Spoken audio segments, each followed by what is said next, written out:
Salali Emmanuel Mageni. Nakushukuru sana Mheshimiwa Mwenyekiti kwa hii nafasi.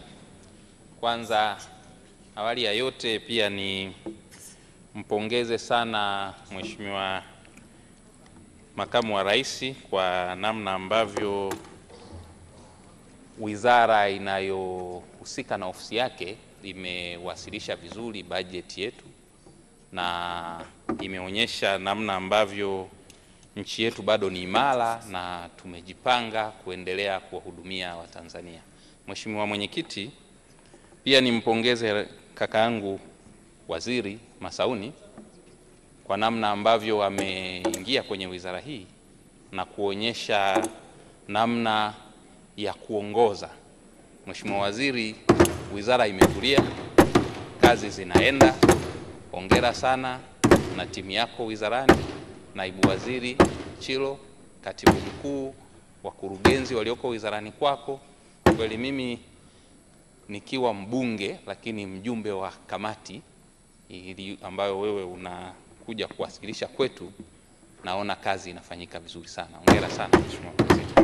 Lakini Mheshimiwa Mwenyekiti, sasa naomba nijielekeze kwenye ushauri kwa sababu ya muda.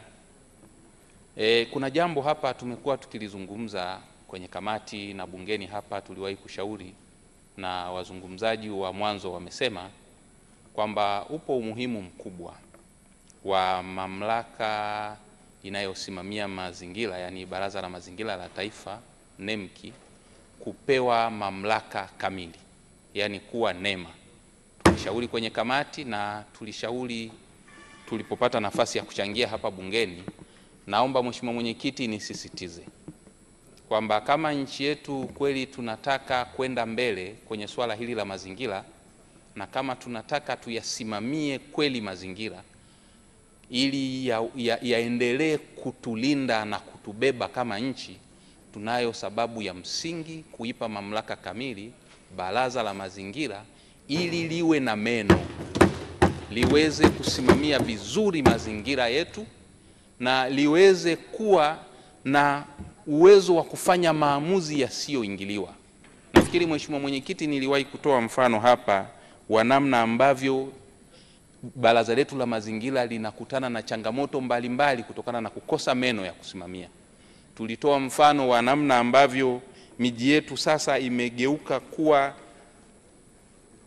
sehemu ya uchafuzi wa mazingira, kwenye swala la kelele, kwenye swala la baa ambazo zinafunguliwa kila kukicha bila kufata sheria, kwenye swala la klabu zinazokesha usiku katikati ya majumba ya watu.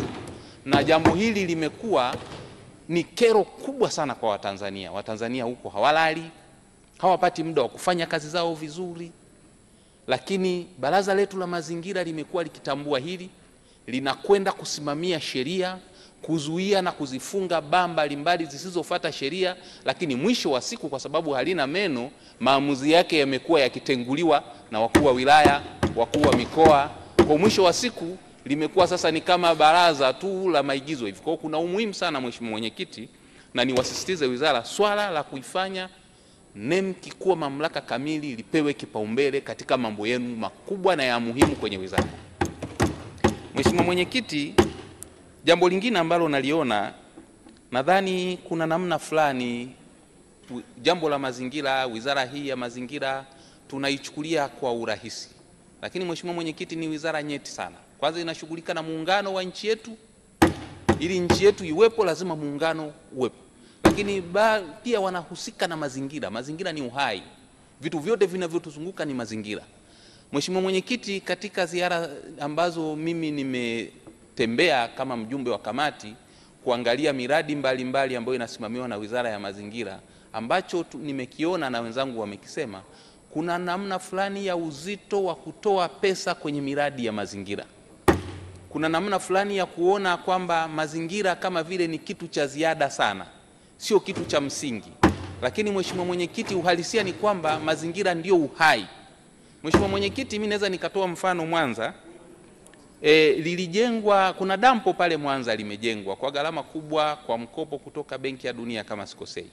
pesa nyingi zimewekwa pale, na lile dampo nia yake ni kufanya Mwanza iwe safi, takataka zinazozalishwa Mwanza zipate sehemu ya kwenda, na ni dampo la kisasa.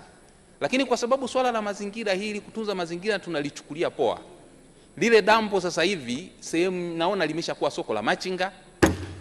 Yani ina maana zile pesa ambazo si tulitumia, serikali ilitumia kujenga lile dampo ili kutunza mazingira, Mwanza iwe safi, si jambo la muhimu sana. Hawawezi kupelekwa machinga kwenye hospitali, hawawezi kupelekwa machinga sehemu nyingine, wangepeleka hata wakaweka soko la machinga kwenye ofisi ya mkurugenzi, lakini wakaona wakaweke kwenye dampo kwa sababu wanafikiri swala la usafi, swala la takataka za mjini sio za muhimu sana.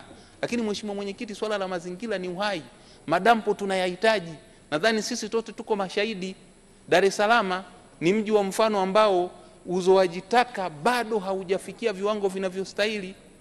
Ukizunguka Dar es Salaam, mimi naishi maeneo ya Pugu, utakutana na malori yanayobeba uchafu, Mheshimiwa Mwenyekiti, hayana taa, haya ni machafu.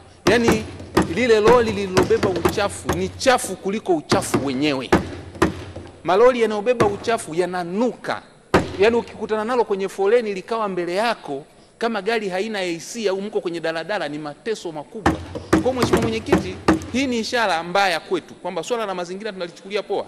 Nadhani mamlaka zetu za serikali za mitaa zinatakiwa zihakikishe magari yanayobeba takataka mijini yanakuwa na viwango maalum. Sio magari ambayo yanasababisha ajali, magari ambayo hayana taa, magari ambayo hayana breki, magari ambayo yanaharibika kila siku na yanasababisha ajali nyingi sana.